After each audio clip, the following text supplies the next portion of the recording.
The following program, The Russ Belville Show, is intended for responsible adults only. We advocate to the repeal of marijuana prohibition for adults. We discuss the science, culture, and controversy about America's marijuana laws. We do not advocate any illegal activity and encourage all listeners to learn their state and federal marijuana laws. Opinions and claims made by guests and advertisers on The Russ Belville Show are their own, and The Russ Belville Show cannot be held legally responsible for their validity or reliability. Viewer discretion is advised. You take a seed, you plant it, you grow it, you dry it, you roll it, you smoke it.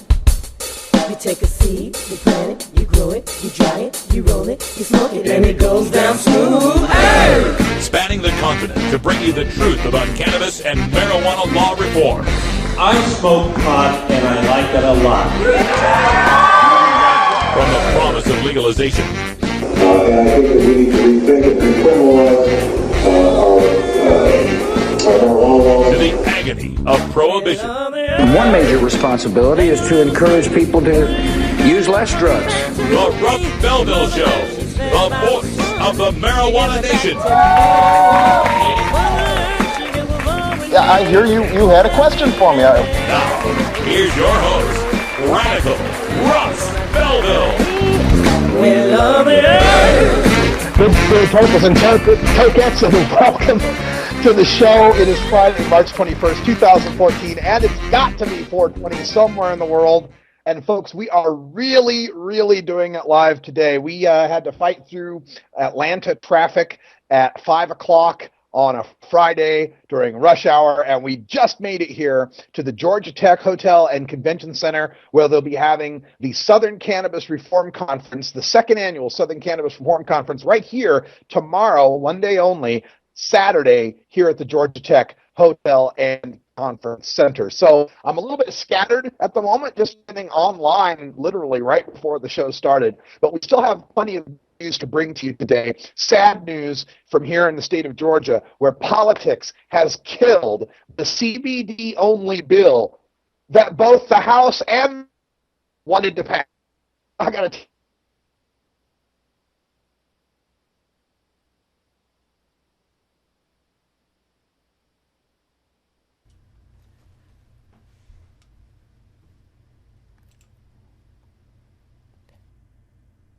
Oh, looks like we're trying to get back a hold of Russ. Looks like not a very good connection there in the hotel. Let's see if we can't get him back on the line.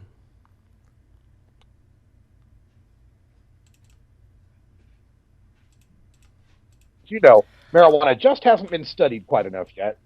We've got Herb Thrasher bringing us a Daily Toker tune today for Rockin' Friday. I'm not even sure what the tune is. I just emailed the link to Brian the Red, who's in our studio, Rolla J Studios in Portland, Oregon, holding down the fort. My video may be in and out here. The internet connection is a little spotty, but we're working with what we got, and we will bring you the best show we can. Thanks for joining us. I'll also be doing a lot of recording of Neil Franklin and Keith Stropp and so many of the Southern activists here at the Southern Cannabis Reform Conference. So stay tuned for that. We will bring you those highlights on Monday's show. All right. Let's not forget, we got Gordon Green, his final report from Spanibus out there in Barcelona, Spain. His Friday report will be on at 45 past. At half past, I've got a radical rant for you. And in hour 2, we're going to play all of Gordon Green's Spanish reports back to back. All 5 days in a row coming up in hour 2. You're listening to The Russ Belville Show. We'll be right back. We'll be right back after these messages from our 420 friendly sponsors. Support these advertisers because their ad money goes straight to the Russ Belville Show.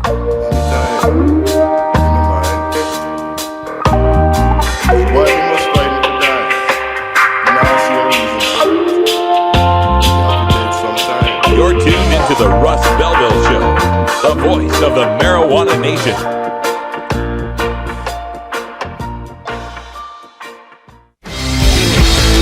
When you are starting up a medical cannabis business, you don't just want any attorney. You want a fired-up lawyer who understands the needs of cannabis consumers. The Law Office of Lauren Vasquez is your fired-up lawyer for the cannabis industry. Lauren Vasquez knows the details of California marijuana law from both a personal and professional angle. Lauren Vasquez rose from the ranks of college normal activist to become one of the Bay Area's best marijuana lawyers.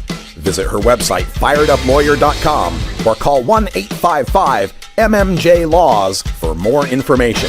That's 855-665-5297 for Lauren Vasquez, your Fired Up Lawyer, or email fireduplawyer@gmail.com. The number again is 855-MMJ-LAWS, 855-665-5297 for your Fired Up Lawyer, Lauren Vasquez. Lauren Vasquez is an activist attorney you can trust. Call today. 420 Radio. Tune in, turn on, get highly educated. Hey tokers and tokettes, Radical Russ here to introduce you to my friend Matt and all the staff at Lush LED Lighting. Growing plants indoors can be a rewarding hobby, but electricity bills can go through the roof. Then you have to cool down all those big hot lights. It can drive a grower insane. With Lush LED Lighting, you can solve many of these issues and double your rewards. If you thought LEDs were meet the tech of today, Matt and his scientists have developed the perfect light for flowering plants with far less cost and heat. And the results? Let's just say I appear at a lot of events with the masters of indoor horticulture, and the harvests I saw from Lush LED Lighting were big, tight, sticky, and very effective. Check out LushLEDlighting.com right now and tell them Radical Russ sent you. Double your rewards and lower your expenses with Lush LED Lighting.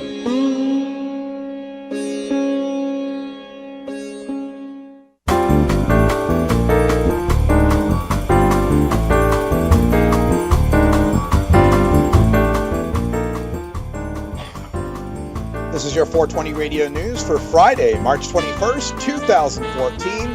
I'm Russ Belville. Legislature expands gun rights, says no to medical marijuana from WSB-TV 2 in Atlanta. Lawmakers did not pass a medical bill legalizing marijuana in Georgia, but did agree to expanding gun rights. The medical marijuana bill passed the Senate unanimously Thursday, and it passed the House again with only 2 no votes. Earlier in the day, however, the Senate passed the bill unanimously, but a bill requires insurance.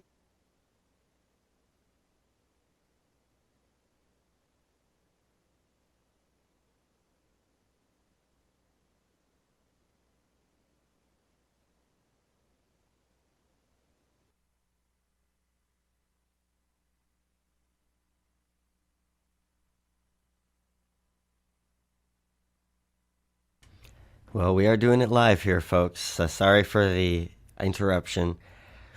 This is Brian the Red back at Roll J Studios. We'll get Russ back on the line as soon as we can. Get you some news for today. Bear in mind, he does have to contend with some pretty janky on-the-road hotel internet.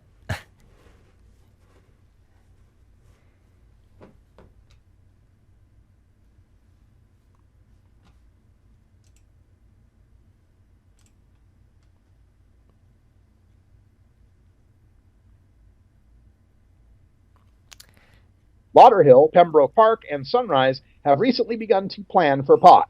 In Lauderhill, City Hall staff has begun to look into how legalized marijuana, quote, will affect healthcare costs and internal policies, said city spokeswoman Leslie Johnson. In Sunrise, the city is gathering information so it can deal with issues that may come up.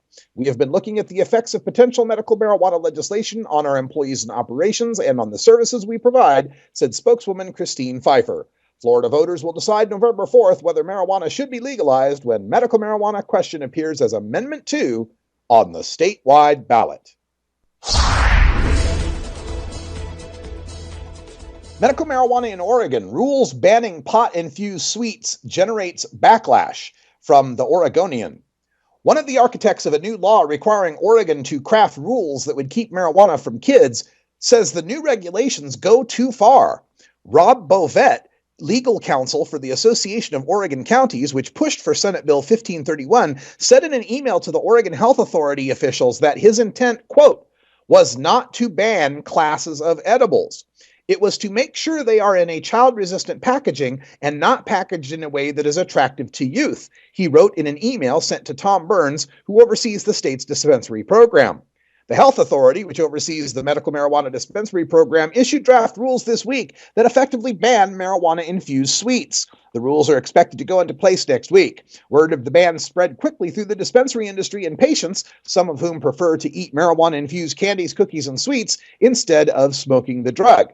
Amy Margolis, a lawyer who served on the committee that drafted rules for the dispensary industry on Thursday, fired off a response to the health authority, arguing that the law wasn't designed to outlaw marijuana-infused products. Governor Dayton seeks $2.2 million for marijuana study from CBS Minnesota. With a push for legalizing medical marijuana stalled this session, Governor Mark Dayton plans to ask for $2.2 million to research into its possible benefits, a spokeswoman said Friday. Mayo Clinic would head the study, which would focus on cannabidiol, commonly known as CBD, a marijuana compound that does not produce a high. The Associated Press obtained a draft bill from advocates of legalization, and Dayton's chief of staff confirmed it in a statement. Angela Guerin, a medical marijuana supporter who met with the mayor's spokesperson on Thursday, said Dayton is no longer threatening to veto a medical marijuana bill. The governor just says what he's going to support and what he's not going to support. Dayton has said in the past he would not support legalization without law enforcement getting on board, and that hasn't happened this session.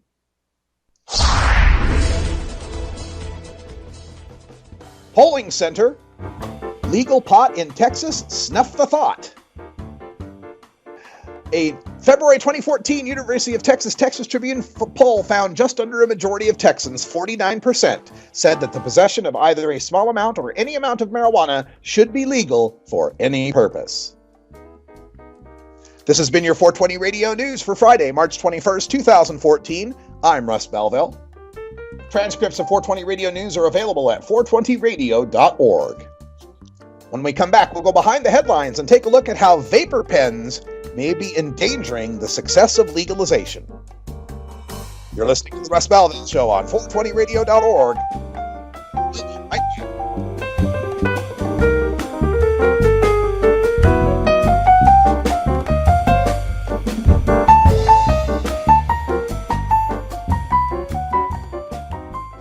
I'm Radical Russ Belville, and I want to thank you for listening to 420 Radio. We couldn't survive without you and our sponsors, and I'd like you to check out one of our prime sponsors, the National Cannabis Coalition.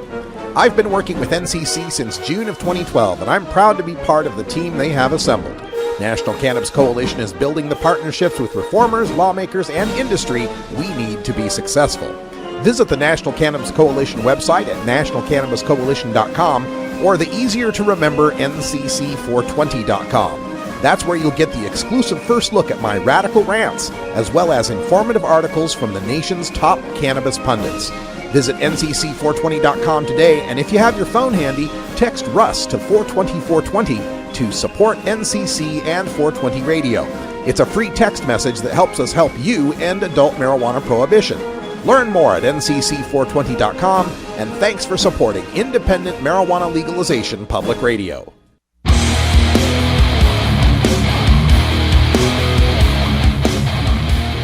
You know Herb Thrasher from the Herb Thrasher Flower Hour. Now get ready for Herb Age Designs for the proud cannabis consumer. Herb Age Designs, lifestyle gear for the 420 friendly. Herb Age Designs, home of the famous lighter leash. Herb Age Designs. Get your Herb Age t-shirts and hoodies and show your pride. Herb Age Designs. We've got Frisbee golf discs and durable hemp gear. Herb Age Designs. We've got shot glasses, drinking glasses, coffee mugs, and beer cozies. Check us out on Facebook and online at herbagedesigns.com.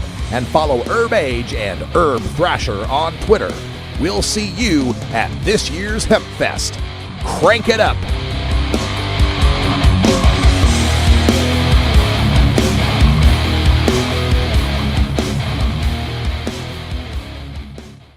Hemp Radio starring Patty Cakes from Orange County, California.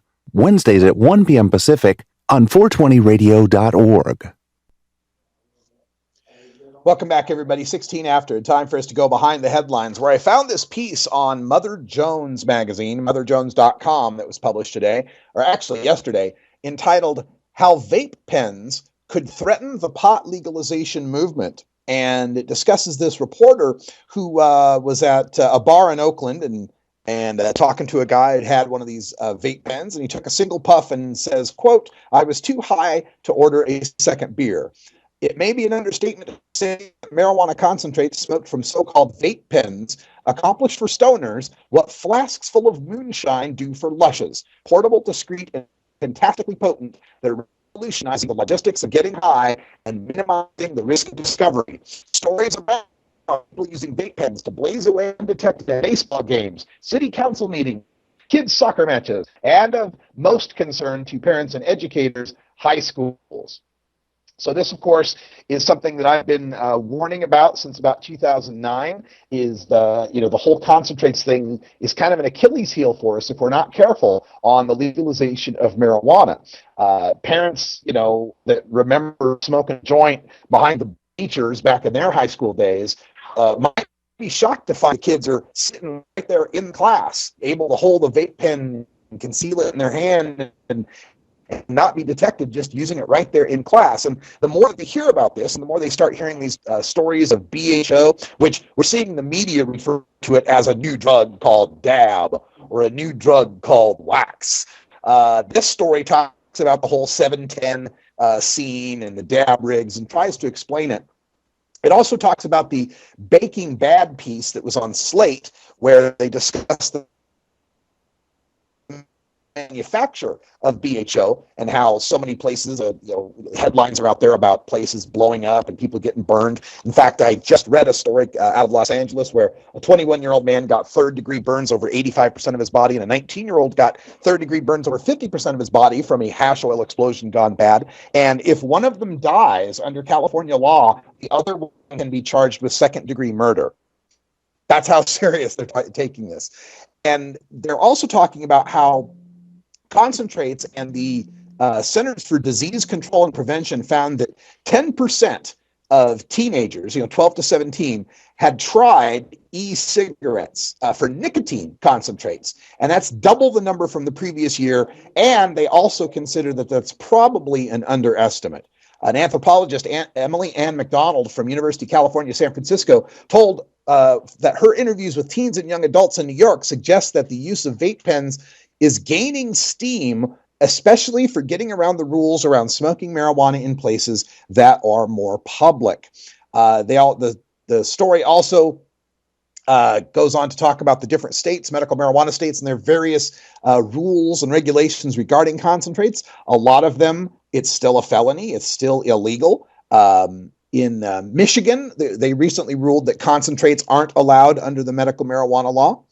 And in Colorado and Washington, they have allowed concentrates under the recreational legalization laws.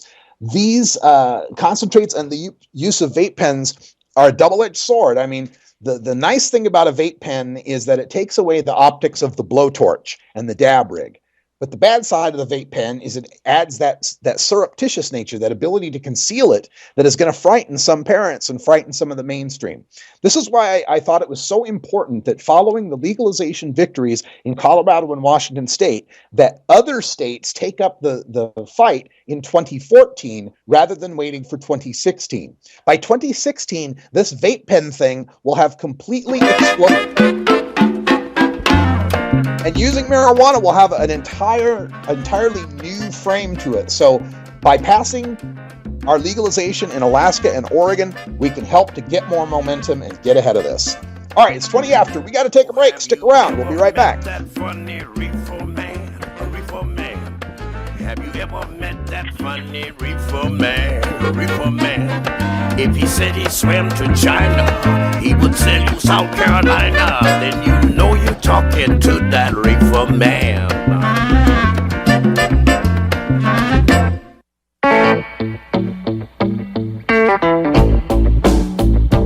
I'm a reefer smoking man. Wood Pipe Smoke Shop and Speakeasy is your source for cannabis community gear in southern Wisconsin. Owners Brian and Tammy Wood are located in Kendall, just outside of Madison, and they've got everything for the smoking enthusiast, including a full assortment of pipes, water pipes, hookahs, bubblers, one-hitters, and so much more. They're open noon to 8 p.m. Monday through Saturday and can help you with your detoxification therapies as well. Call 608-466-7473 or email woodpipes@yahoo.com for more information. That's 608-466-7473 or email woodpipes@yahoo.com. And as always, go pack go.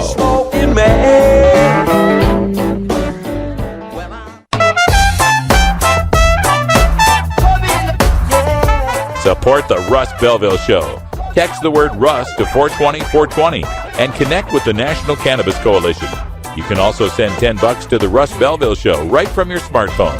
That's Russ to 420-420. In the afternoon, if I'm home, I smoke marijuana. You're listening to Radical Russ on the Russ Belville Show. Marijuana, yeah. If you're an adult who enjoys a good beer, there's a similar product you might want to know about. One without all the calories and serious health problems. Less toxic so it doesn't cause hangovers or overdose deaths, and it's not linked to violence or reckless behavior. Marijuana. Less harmful than alcohol, and time to treat it that way. For more information, visit marijuanaissafer.org.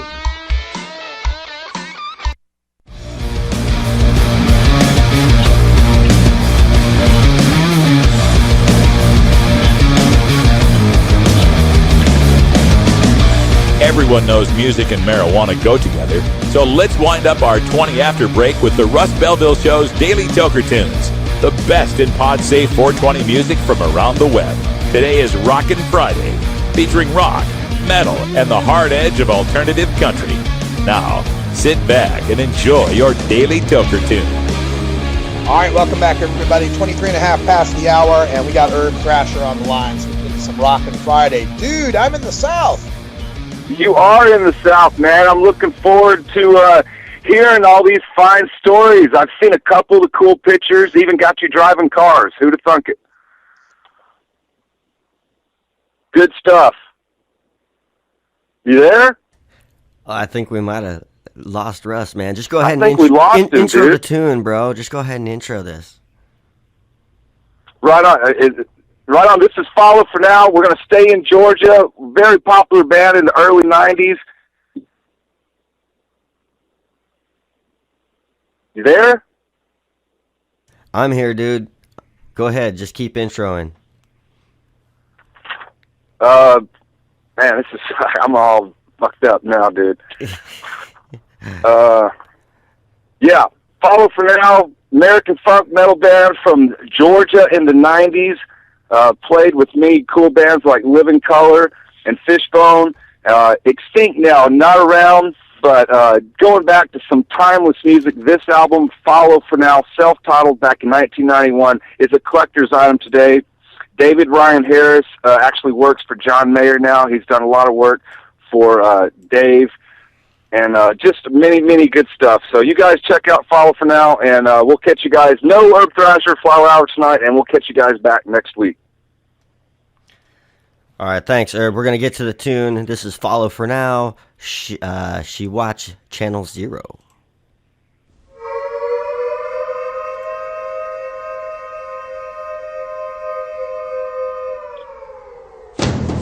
Attention Earth and all surrounding planets.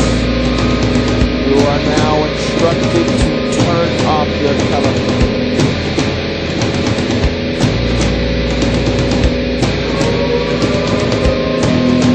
And so, to keep herself in the know, she watched the Woodley Picture Show. Trying to keep up with the who's thumping who's so-and-so, but I've come to disrupt the flow. I claim no authority, just move cause I said so.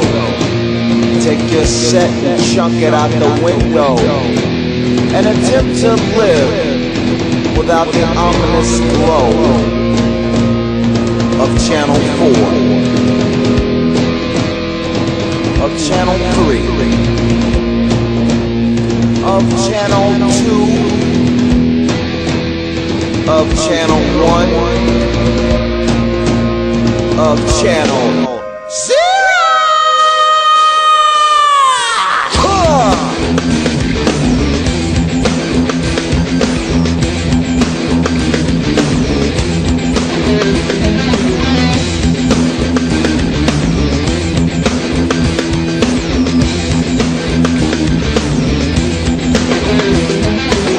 Makes a man all pause. And if you got a woman, she might make you forget yours. There's a 5-letter word that describes a character, for her brain's being watched by an actor. And every real man that tries to approach, come not closer he comes, he gets just like a roach. I don't think I can handle, she goes channel to channel, go looking for a hero. She watch Channel 0. She watch Channel 0.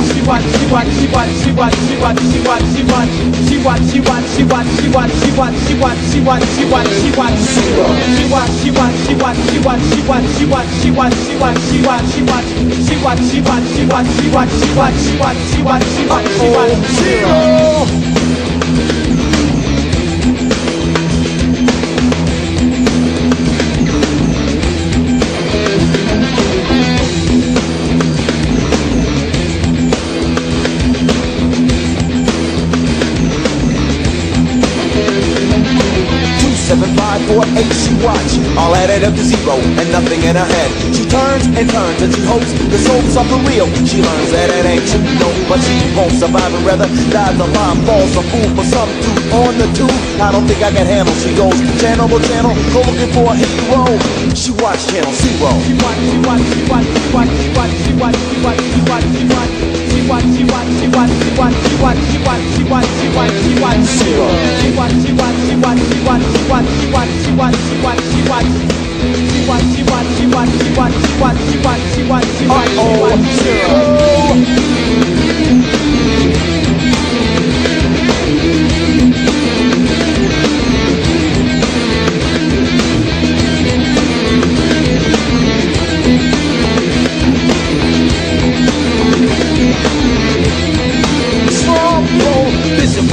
Cause I know she don't know, I quote, I read you trained by 2-4 into a motor revolution, a solution for all of our children. But the children don't need this money to show.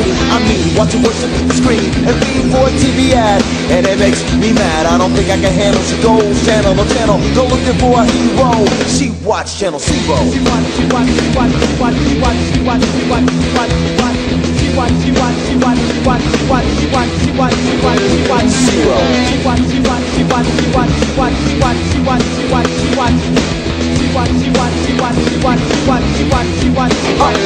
Zero. Raise the roof. Raise the roof.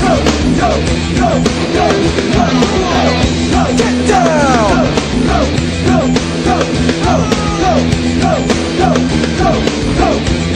Go. I think it went 1, and then it went 2, and then it went 1, 2,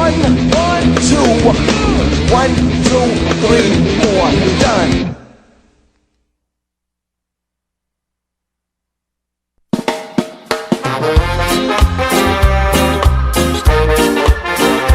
Support the Russ Belville Show. Text the word Russ to 420-420 and connect with the National Cannabis Coalition. You can also send $10 to the Russ Belville Show right from your smartphone.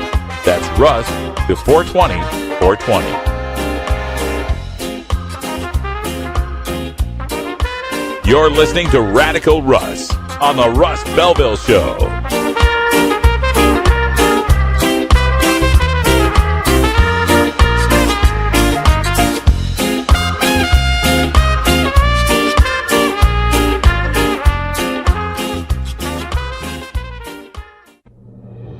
New Approach Oregon is a coalition of Oregon citizens who believe that treating marijuana use as a crime has failed, costing taxpayers millions in law enforcement resources. We believe it's time for a new approach on marijuana, and that Oregonians deserve a chance to decide in the 2014 general election. Our approach will regulate, tax, and legalize marijuana for adults in Oregon. By implementing a strict system to regulate, tax, and legalize marijuana, we can move Oregon forward and create new revenue for critical services. Under our approach for 2014, 40% of funds would support K-12 education, 20% would support mental health and treatment services, and 15% would be dedicated to law enforcement. Public opinion, coupled with victories in Washington and Colorado, confirms marijuana legalization is inevitable. Visit our website at newapproachoregon.com or our page on Facebook at New Approach Oregon. Thank you. Thrasher Sports Wire with Herb Thrasher and Radical Russ from Portland, Oregon. Live every Tuesday night at 8 p.m. Pacific, 11 p.m. Eastern, 4 a.m. GMT, right here on 420radio.org.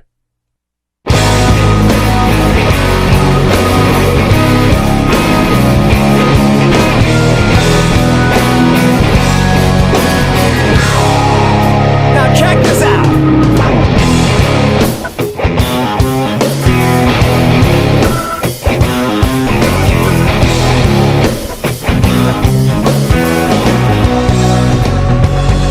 You live 10 miles down a twisted road. You gotta pull back, you're gonna overload. I'm gonna make you sing like a mockingbird.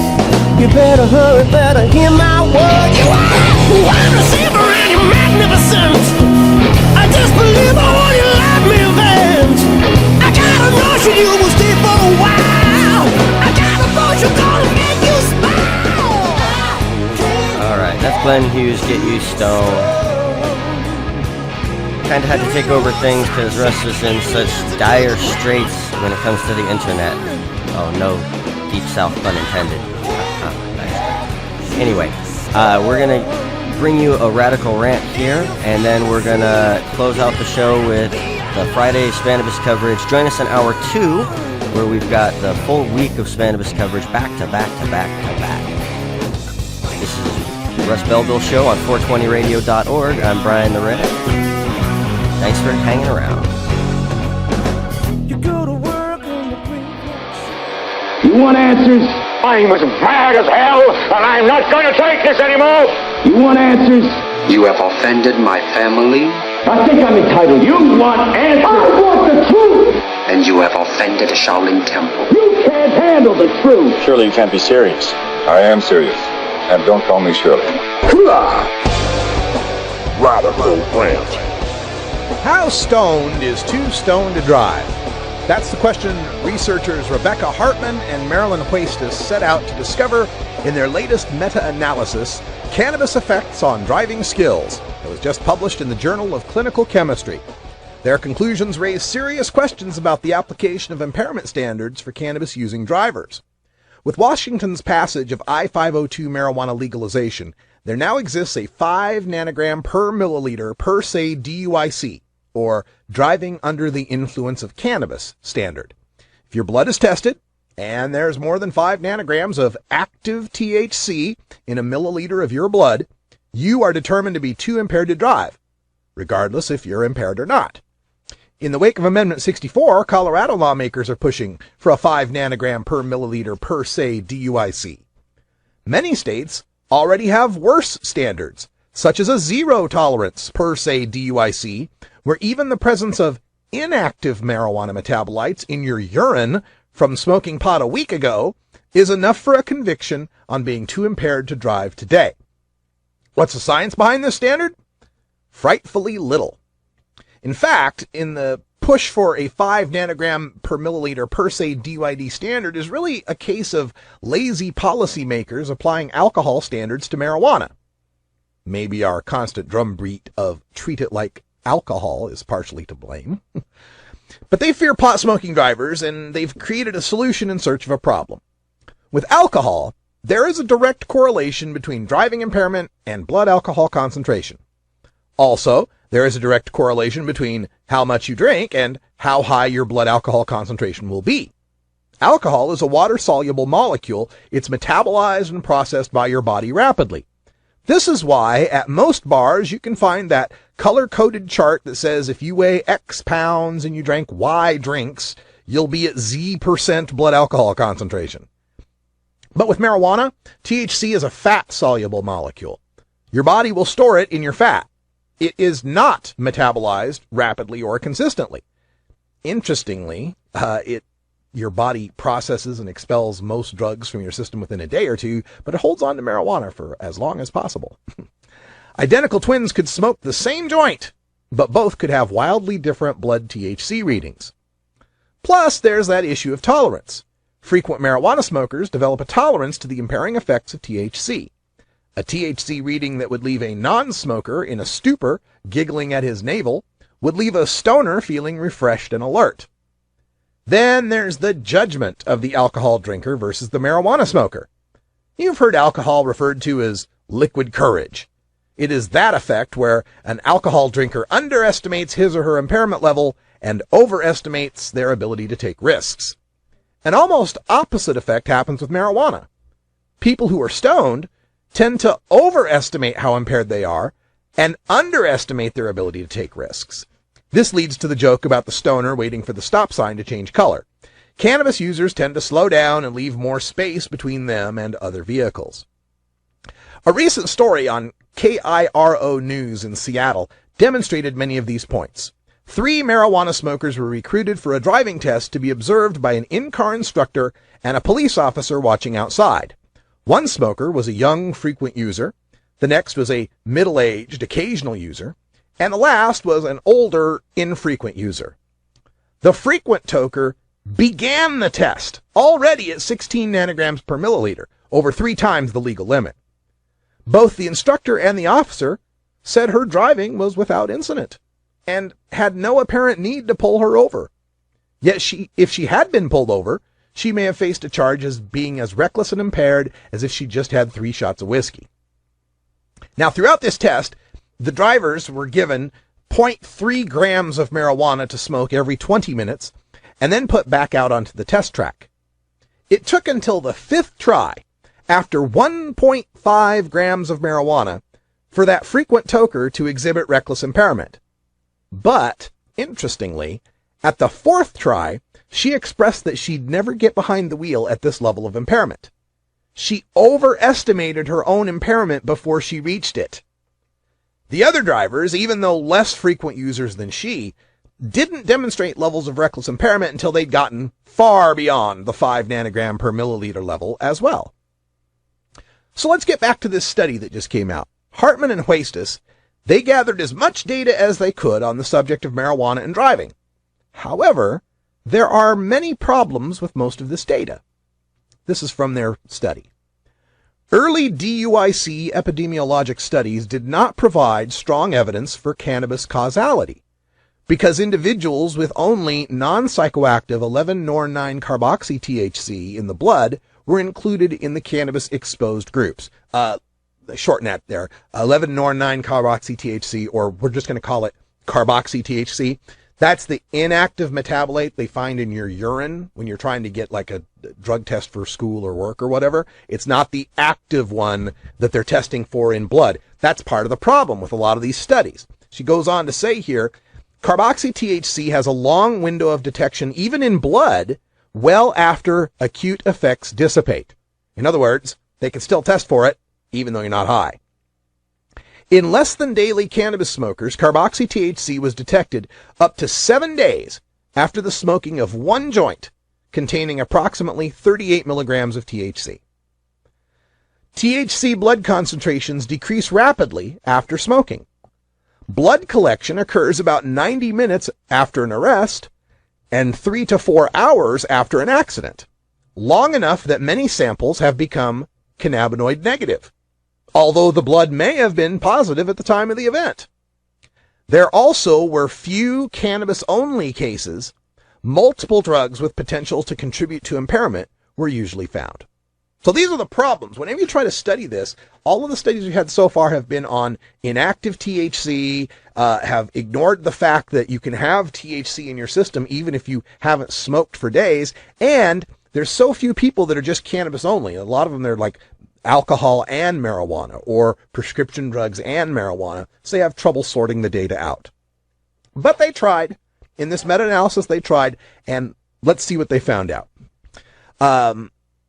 here's another problem they have, is that the selection of who you're testing here, who is likely to come up positive for marijuana, is difficult because pot smokers and people who crash cars both tend to be young male risk takers who drink and drive. Here's from the study.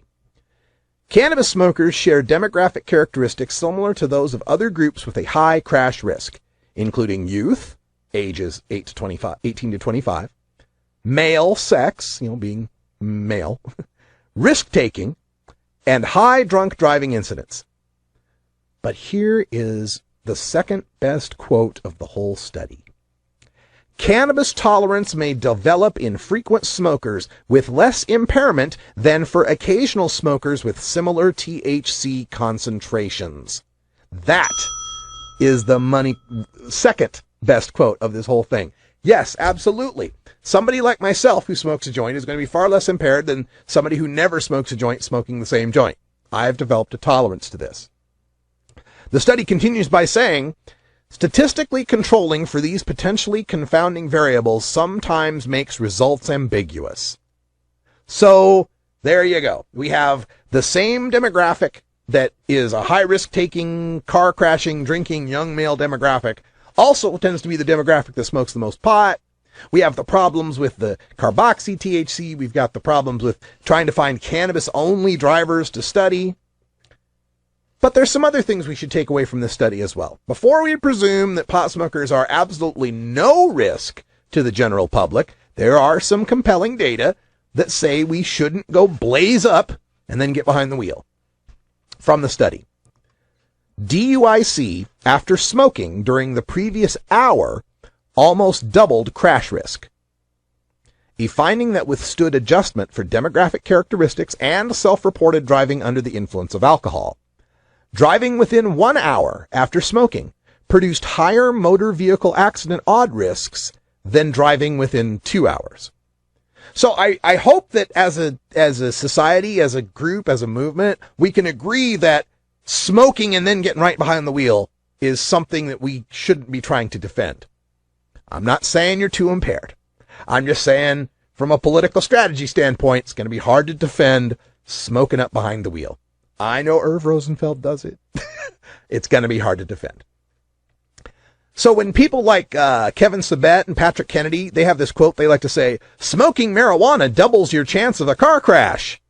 They're not so much lying as not telling the whole truth, because they leave out that part at the beginning that says driving a car within 1 hour of smoking marijuana doubles your car crash risk. That's the way they like to play. But here's the conclusion from Hartman and Huestis from their latest study, available in that journal I told you. The debate regarding per se and zero tolerance drug driving laws is a prominent issue. Increased blood THC concentrations are strongly associated with increased crash risk, but there is no direct correlation between driving impairment and THC concentration.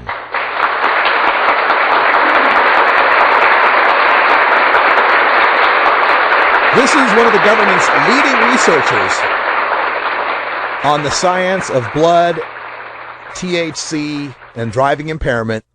Been working for NIDA for years, National Institutes of Drug Abuse, and even she is telling us there is no direct correlation between driving impairment and THC concentration. So, if a number on a blood test doesn't tell us whether someone's too impaired to drive, why have the standard? Well, this is where politics trumps science. It's because people are scared of impaired drivers and they believe, thanks to the alcohol breathalyzer, that a sciencey sounding number can protect them from doom. Us marijuana rights advocates who are fighting to prevent a per se DUID standard have science on our side. But we face an enormous amount of political will that cares very little for science. So why not bend that political will in our favor by supporting a per se DUID standard, but one so high only the truly too stoned to drive would fail it? Now, the science shows that there are higher odds risks to driving within 1 hour of smoking pot. We also know that while THC blood readings are incredibly variable by body type, frequency of use, and time, we also know that within 5 minutes of smoking, THC readings are through the roof and then decrease rapidly afterwards. Sorry to have to cut that off, but we need to have some time saved for our Spanibus segment. Update from Gordon Green, Friday, the last day update from Spanibus Week. Here on 420 Radio and the Russ Belville Show, I'm Brian the Red. Thanks for sticking with us. Russ is someplace without good internet, so stick with us. And stay tuned for Hour 2, where we've got the whole week of Spanibus coverage for you.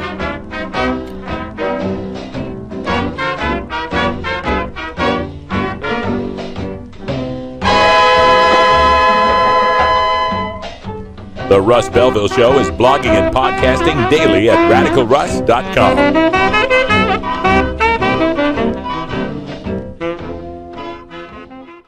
420 Radio, the world's voice of marijuana legalization.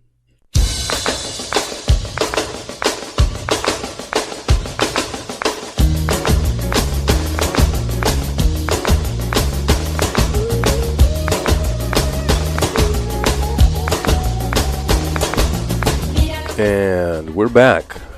Finally Friday with Spanibus Week on the Russ Belville Show and 420radio.org. Some of the interviews we had planned to get didn't come through. People very difficult to find. A couple didn't want to talk to us after all. But that was fine with me because that gave me time to sit down for a long chat with expert grower and famous author Jorge Cervantes. And we talked about changing drug laws. We talked about cannabis clubs in Spain and a lot more. And here's my interview.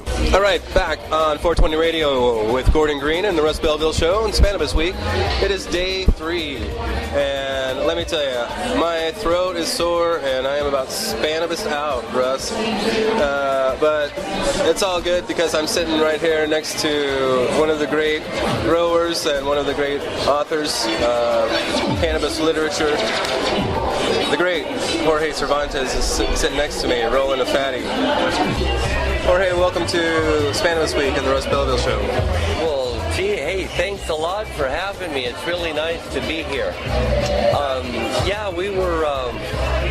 We're sitting here in the medical cannabis bike tour tent.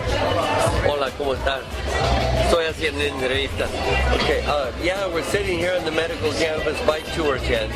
The bike tour that raised 100,000 euros. In U.S. dollars, that's about $136,000 for the research of cannabis against cancer. And they're giving it to the university there in Madrid. Wow, is that there are doctors, actually I've seen some videos on YouTube of doctors from the Madrid hospital that conducts this research. Their initial studies were being done on mice, I think, and killing actual cancer tumors in the mice. And those videos are on YouTube. I don't remember the doctor's name right now, but that's a great thing with the cannabis bike tour. How many riders did you have? It's Dr. Guzman. Guzman, yeah. Manuel Guzman. And anyway, it's their group. It's their Guzman's group that's doing this. And what this money specifically goes for is a study of 30 cancer patients and given doses of cannabis to see how it shrinks the tumors. So it's a very important study. That's awesome. You've been to Cups in the USA, and maybe you can tell the listeners what's the biggest difference between cups in the U.S. and Spanibus? Because not only do we have Spanibus in Barcelona, there's also Spanibus in Valencia, there's Spanibus in Malaga, and there's also Spanibus, I think, Mexico cannabis in Madrid. In Madrid, and there's one in Iruña also. There's also another fair up in Irún, yeah. The thing is, first off, Spanibus is by far the biggest fair in the world, the biggest cannabis fair in the world. And it's got more activity. There's more deals being made. All of the bosses are here. What do you mean by deals? Are you talking business? Business deals. Business deals. Because see, this will go to an American audience, yeah? It's around the world. Okay, or around the world, but a lot of Americans will listen to this. And the American shows very well could get bigger, but what they don't do is they don't mix hydroponics or the indoor grow industry or the cannabis grow industry, which is quote unquote illegal there, with the cannabis industry, and they don't do that publicly. Here in Europe, or specifically Spain, it's not a problem. To admit, it's very open. That you have that part of consumer is part of your business. Oh yeah, and I mean, there's the bong people here, or the smoke shop people, all of the indoor growing supplies, everything. There's one guy. Their wholesale catalog, Hortitex wholesale catalog. It's like a phone book. Yeah, it's like a phone book. It's amazing, and they're giving it away. I mean, it must cost €2 to print that and give it to each one give away. It's beautiful color, and they're throwing them at people, two at a time. I've never seen anything like that in America. Yeah, they're watching every penny. Yeah, it's incredible. No, it's been a real boom for the economy too here, because as you know, it's 25% unemployment in Spain, and I don't think any of these guys here are unemployed. No, and you couldn't find a nicer job. Oh yeah, and it's everybody's happy, mellow, no problems. We're still outside of the city. We're outside in Cornellà de Llobregat. Cornellà is what everybody calls it, La Feria de Cornellà. And it's nice. It's 17th of March, and it's a beautiful day. There's not a cloud in the sky, and it's like 21 degrees now, easily. It's beautiful. Yeah. I want to ask you about the clubs, Jorge. Club associations or cannabis clubs are becoming famous. They're very well known internationally around the world. What's happening with the clubs, and the laws are changing, and maybe you can tell people how they're changing right now, and what the future of the clubs. Well, we really don't know. There's been estimates that there's 300 different social clubs in just in Barcelona alone, and that's where it's the most liberal place, the most liberal city. Well, what you can do in Spain is form a club, a private club, and only let members in, and what you do inside the club is pretty much your business. So these clubs have been around forever. Everybody has all kinds of clubs, It's not just for cannabis. So they form these clubs, and inside the club, members are able to exchange donations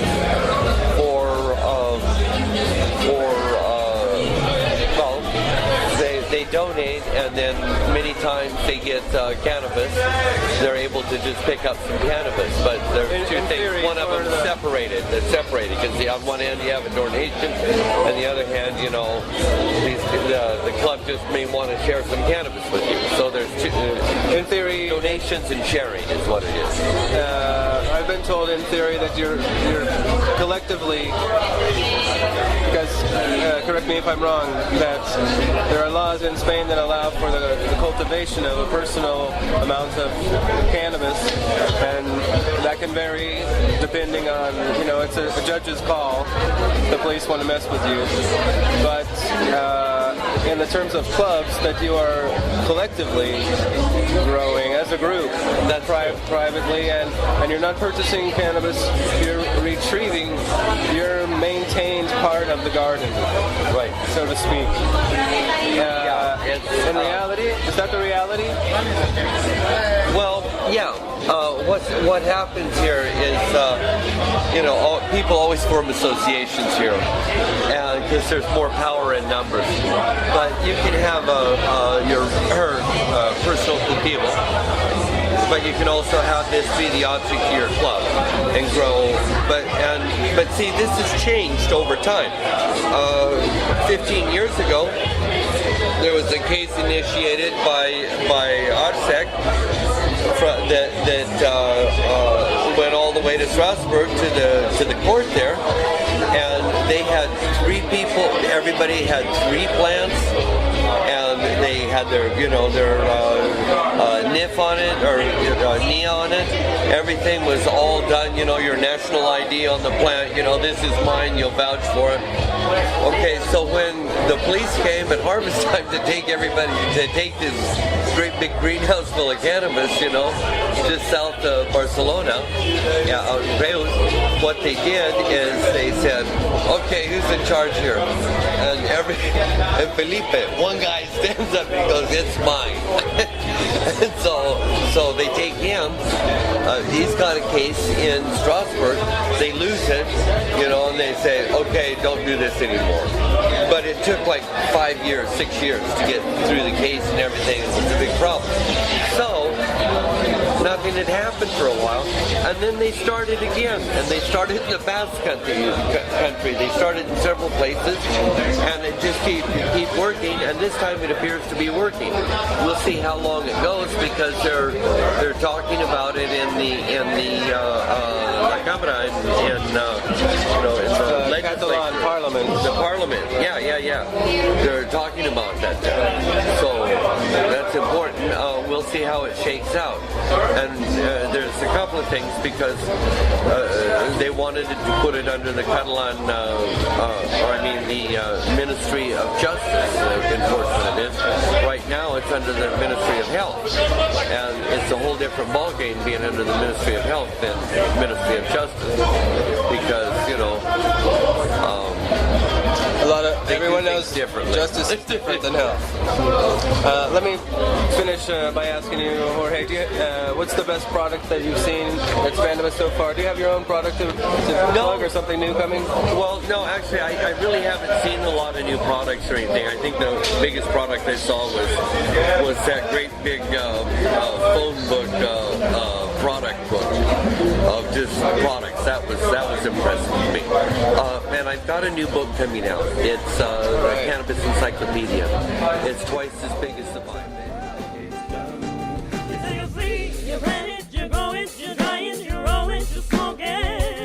All right, well, big thanks to Gordon Green out there for Spannabis Week. Big thanks to Russ out there who tried to bring us a show today. We're doing it live, people, so sometimes it's better than others, Hey, if you missed any of the segments from Spannabis Week, stay tuned in hour 2. We're going to bring you all of them, except for the one we just played you.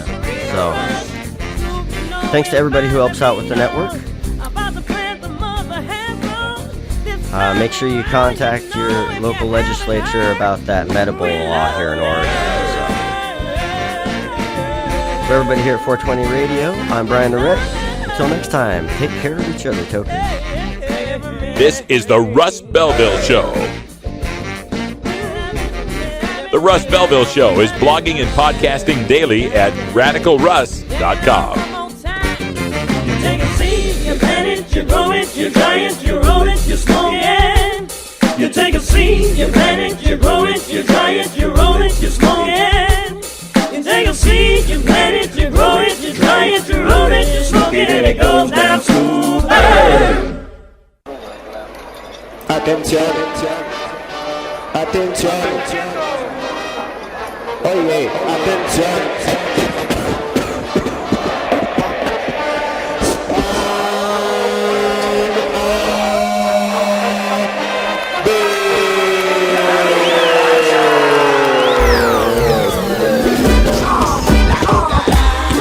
Spannabis Week starts Monday, March 17th on the Russ Belville Show and 420radio.org. Join me, Gordon Green, as I bring you all the happenings from the largest cannabis expo in the world, Spannabis 2014 in Barcelona, Spain. Daily reports, all-access interviews from Jorge Cervantes, Annie Danko, European personalities like Cannabis Cure UK and the Dope Fiend, and many more. All here with me, Gordon Green, starting Monday, March 17th on 420radio.org and the Russ Belville Show.